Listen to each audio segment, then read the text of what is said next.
All surgery has risks, but in general, I would consider this a low-risk procedure with excellent results. The risk of a deep infection is far less than 1%, but if this occurred, you may need further surgery and antibiotics for a number of weeks.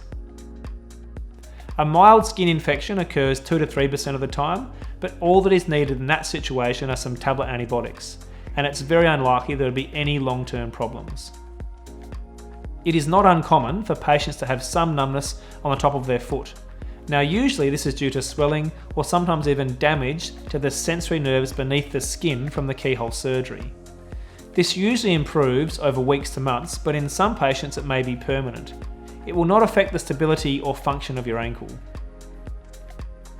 Ankle ligament repair has a high success rate, and in general, your ankle should remain stable.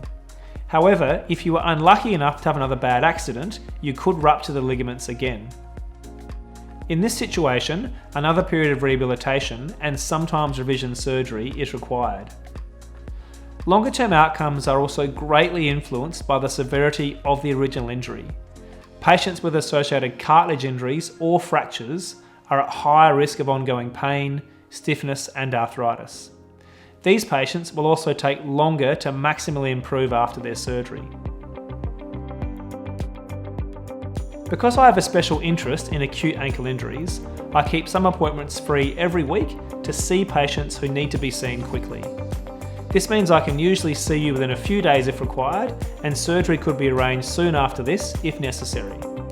If you'd like to talk to me about your ankle, then please call my rooms at any time to arrange an appointment. If you haven't already had appropriate scans, then I can easily arrange these prior to seeing you.